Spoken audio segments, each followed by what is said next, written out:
Hello बच्चों, क्या हालचाल, कैसी चल रही है पढ़ाई। तो आज के इस वीडियो में हम लोग डिस्कस करने वाले हैं AIEEE 2010 का पेपर।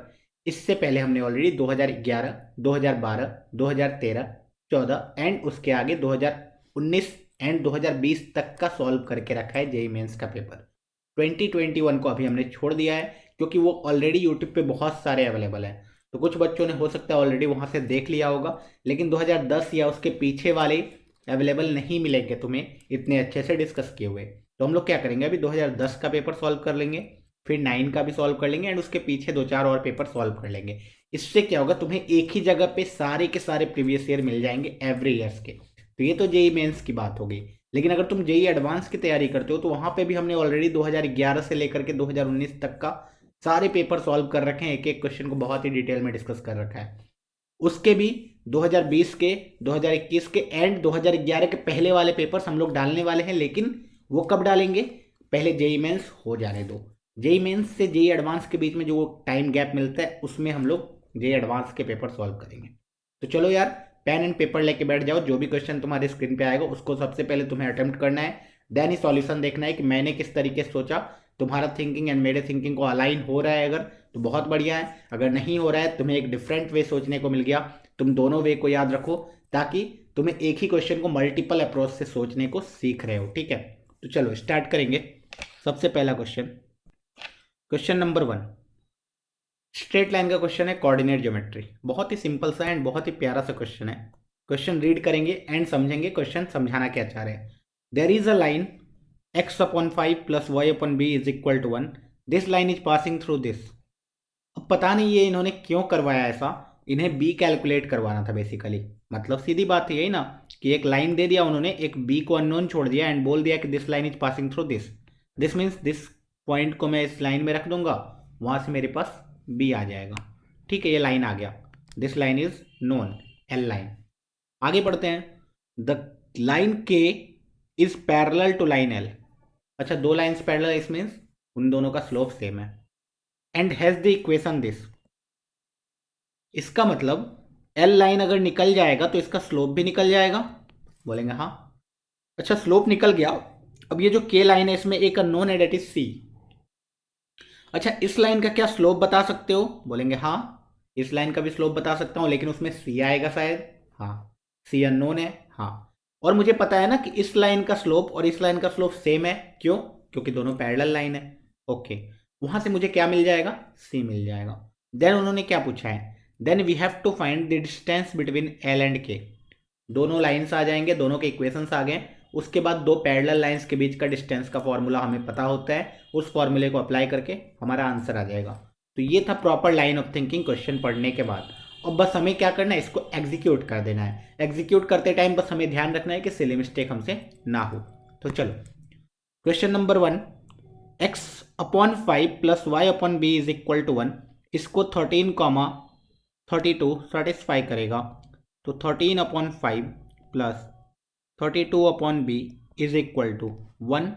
इसका मतलब हो गया 32/b is equal to 1 minus 13/5।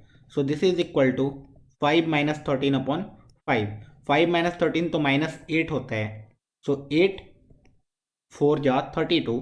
So b की वैल्यू जो आने वाली है वो आने वाली है -20।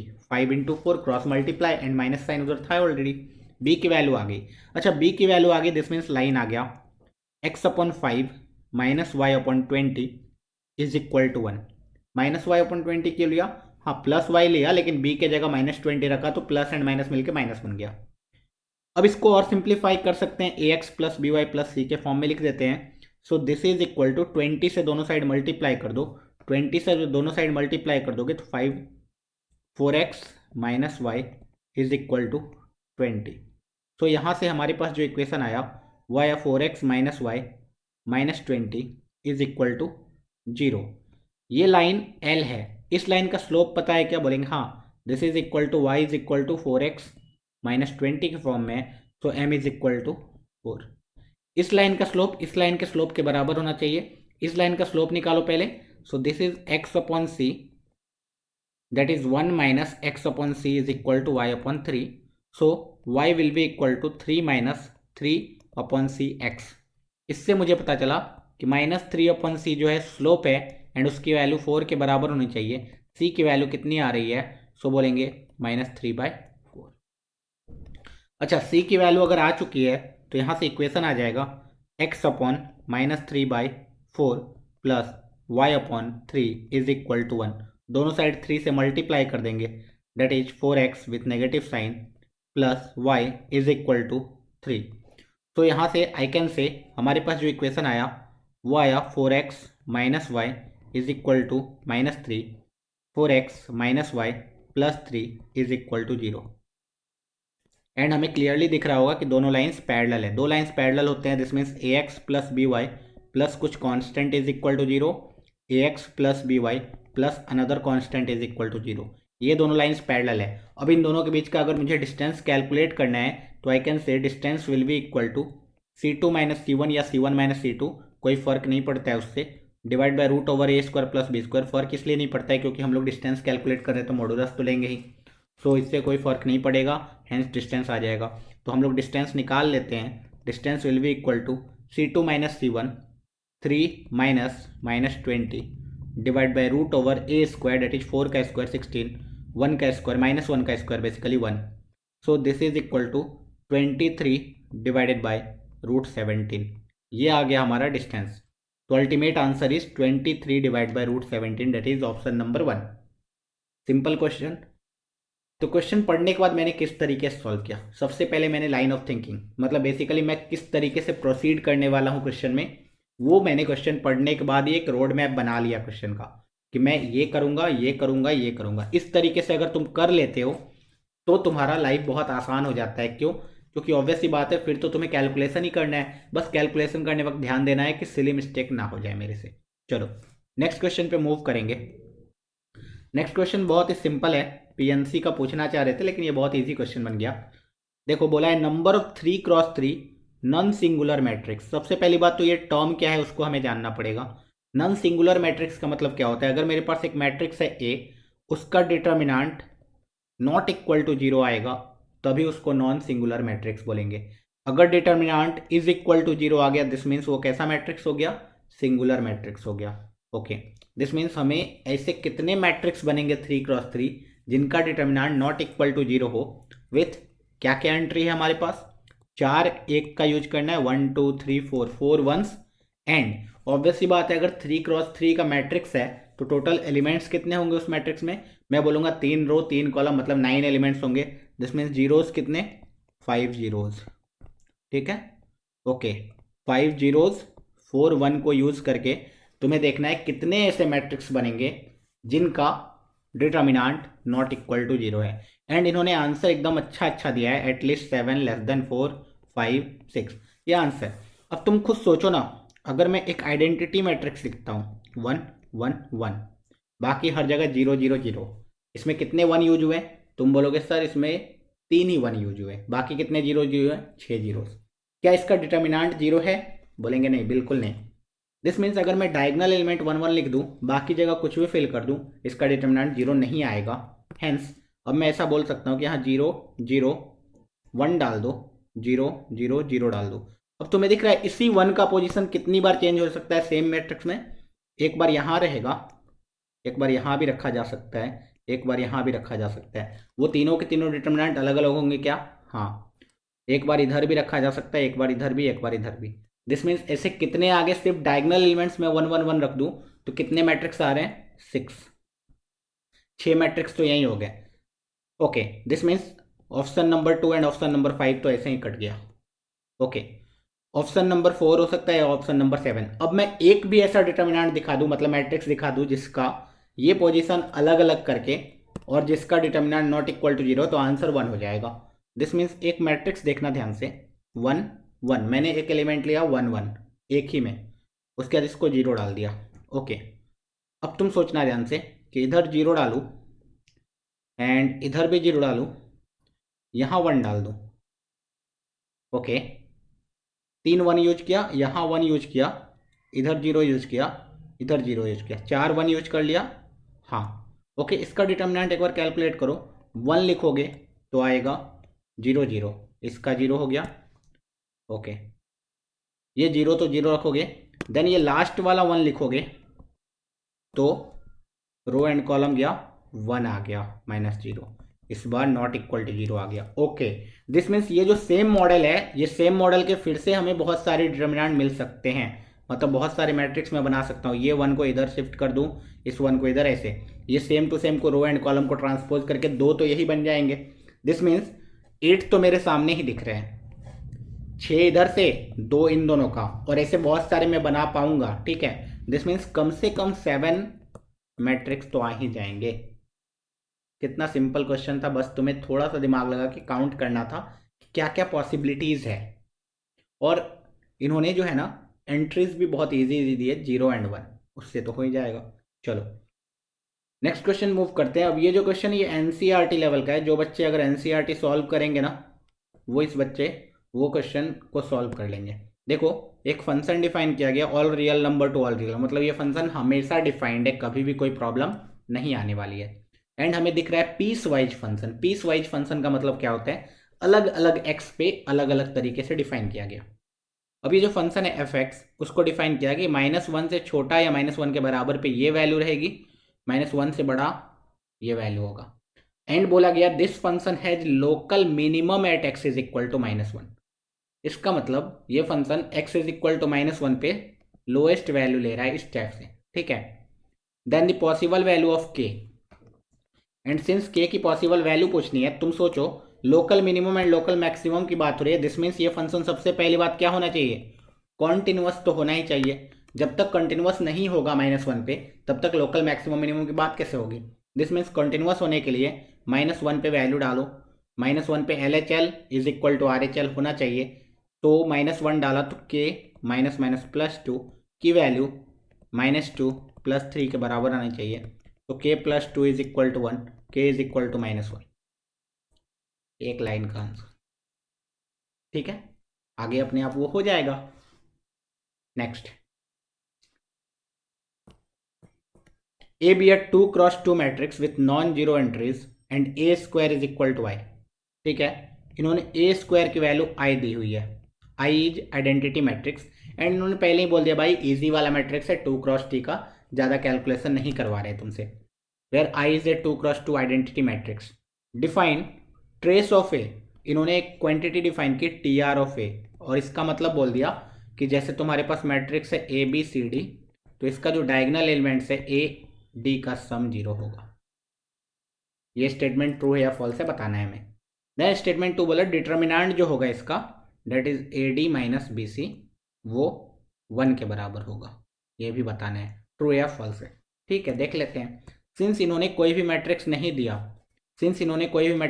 सिर्फ और सिर्फ बोल दिया कि हमारा जो मैट्रिक्स है इस कंडीशन को सेटिस्फाई करता है, तो हम लोग खुद से एक मैट्रिक्स मान लेते हैं ABCD, जहाँ पे एक कंडीशन है कि A, B, C, D is not equal to 0। क्यों बोल दिया ना, नॉन जीरो एंट्रीज, एक भी एंट्री उसका 0 नहीं है। अब A² कैलकुलेट करो एक बार, ABCD 2x2 मैट्रिक्स है, तो हमारे लिए कैलकुलेशन ज़्यादा डिफिकल्ट है भी नहीं। ठीक है, तो first row first column A² plus BC, इधर first row second column that is AB plus BD, then second row first column that is AC plus DC, and second row second column that is BC plus D²। ये हमारा आ गया A²। अच्छा, इस A² की value किसके बराबर होनी चाहिए, I के बराबर। I क्या है 1001। ओके, सो यहाँ से I can see A² plus BC is equal to 1, AB plus BD is equal to 0। अच्छा, यहाँ से क्लियरली दिख रहा है कि B कॉमन आ गया, A plus D is equal to 0, and we know भाई दो चीज़ों का मल्टीप्लीकेशन 0 है, और ये वाला चीज़ हमें पता है कि नॉट इक्वल टू 0 है। दिस मीन्स 0 कौन है, A प्लस D पक्का से 0 है, A प्लस D पक्का से 0 है, एंड मुझे यही तो चाहिए था शायद। Trace of A is A plus D 0 आ गया। दिस मीन्स स्टेटमेंट 1 भाई ट्रू है। आगे देखते हैं, determinant of A is equal to 1, determinant of A is equal to 1, determinant of A is equal to 1 निकालेंगे, एंड डिटर्मिनेंट ऑफ A आएगा कितना देख लेते हैं भाई। डिटर्मिनेंट ऑफ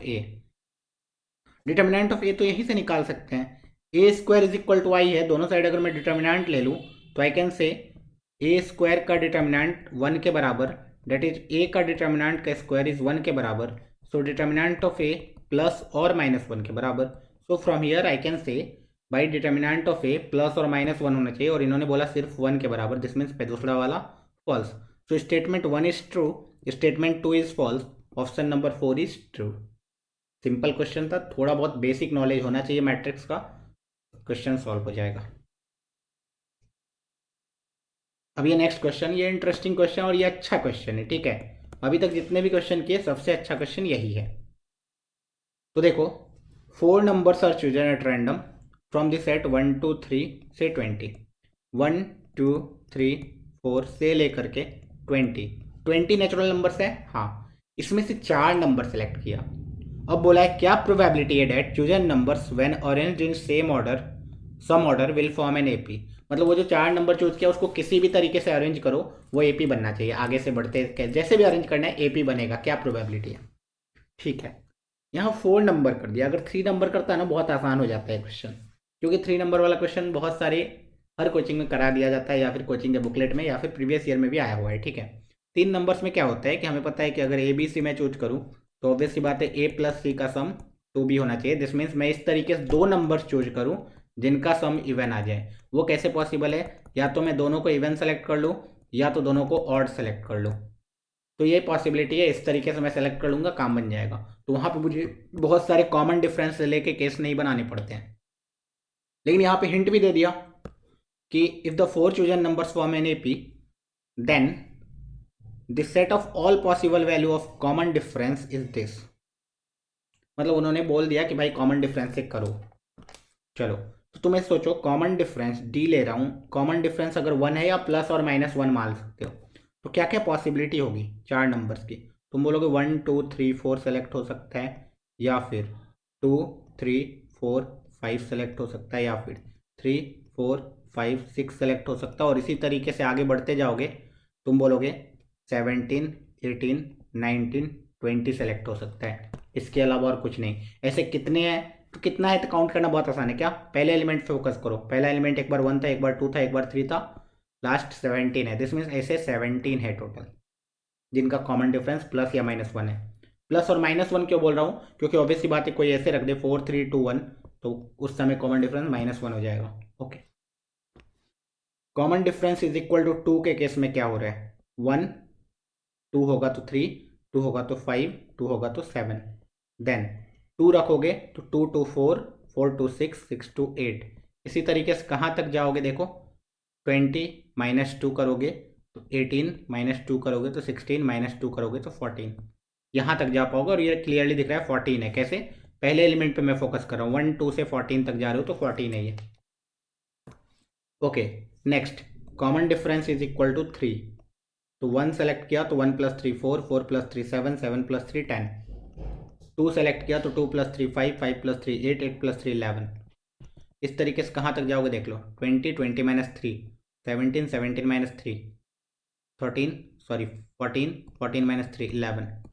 तो दिस मीन्स ये तो 11 है। मैं पहले एलिमेंट पे फिर से फोकस कर रहा हूँ 1 2 से लेकर 11 तक, तो ये तो मुझे सीक्वेंस भी दिख रहा है 17 14 11, ये भी खुद में एपी है। मतलब टोटल कितने बनेंगे ऐसे पॉसिबिलिटी, 17 + 14 + 11 प्लस अगला कितना आने वाला है, 3 3 कम हो रहा है ना, तो 11 + 3 8 8 से 3 कम होगा 5 5 से 3 कम होगा 2 2 से 3 कम हो ही नहीं सकता है, ठीक है। ओके, तो इतने पॉसिबिलिटी हमारे फेवर में है, एंड 20 में से मैं कोई भी 4 सेलेक्ट कर लूँ, ये आंसर हो जाना चाहिए प्रोबेबिलिटी। तो इसकी वैल्यू कैलकुलेट करो, 5 + 2 7 7 + 8 15 15 + 11 11 + 15 कितना हो जाएगा, 26 है ना। 26 + 14 26 + 14 कितना हो जाएगा, 40 40 + 10 50 57 डिवाइडेड बाय 20 C4 कितना होता है, 20 factorial divide by 4 factorial into 16 factorial 16 17 into 18 into 19 into 20 and 20 factorial को लिख दिया 4 फैक्ट 2 इंटू 3 इंटू 4, तो यहाँ से 4 इंटू 5 3 इंटू 6, ठीक है, 2 इंटू 3, ये आ रहा है 5 इंटू 3 15 इंटू 17 इंटू 19। तो 15 इंटू 17 इंटू 19 19 3 जा तो 3 3 5 जा तो 1/85 आ रहा आंसर। 1/85 ही दिया हुआ था क्या एग्जैक्टली तो स्टेटमेंट 1 ट्रू हो गया। स्टेटमेंट 2 बोला ये है कॉमन डिफरेंस ये सब है, लेकिन मुझे दिख रहा होगा कि कॉमन डिफरेंस 6 भी हो सकता है। 1 6 7 13 19 common difference can be plus और -6, जो कि यहाँ पे इन्होंने छोड़ दिया चुपके से। मैक्सिमम बच्चे यहाँ पे गलती करके आएंगे, इसको भी ट्रू बोलेंगे जो कि ऑब्वियसली बात है हमें दिख रहा होगा। लेकिन कॉमन डिफरेंस 6 भी तो आ सकता है भाई, जो कि तुमने नहीं बोला। और इन्होंने ये बोल दिया set of all possible value of common difference, जितने भी कॉमन डिफरेंस पॉसिबल हैं वो इतने ही हैं, लेकिन नहीं ऐसा नहीं है। तो इसका मतलब ये हो गया फॉल्स। पहला स्टेटमेंट ट्रू, दूसरा statement false, option number 4 is true. ठीक है, तो आई होप तुम लोगों को सारे क्वेश्चन समझ में आए होंगे। और हम लोग जो प्रीवियस ईयर क्वेश्चन कर रहे हैं इससे मेन फ़ायदा ये है, इसी टाइप के क्वेश्चन दोबारा कभी आ गए तो तुमसे होने चाहिए। और ऐसा देखा गया है कि जेईई मेंस में बहुत सारे क्वेश्चन रिपीट करते हैं, प्रीवियस ईयर के जो पेपर होते हैं ना वही रिपीट किया जाता है। और मैं क्या करता हूँ पेपर वाइज इसलिए सॉल्व करता हूँ, चैप्टर वाइज इसलिए नहीं सॉल्व करता हूँ क्योंकि वन चैप्टर से अदर चैप्टर पे मूव करने आना चाहिए हमें, क्योंकि एग्जाम में अल्टीमेटली सिर्फ एक ही चैप्टर के क्वेश्चन नहीं रहने वाले एक साथ। ठीक है, एक चैप्टर रहेगा, फिर अगले चैप्टर का क्वेश्चन होगा, फिर दूसरे चैप्टर का क्वेश्चन होगा। तो इस टाइप का हमारा माइंड पहले से वर्क करने आना चाहिए, और इस तरीके का प्रैक्टिस रहेगा हमें तो हम लोग वहाँ पे बहुत ही अच्छा कर पाएंगे। तो चलो यार, वीडियो को लाइक कर देना, शेयर कर दो दोस्तों के साथ चैनल को, पढ़ते रहो, मचाते रहो। All the best.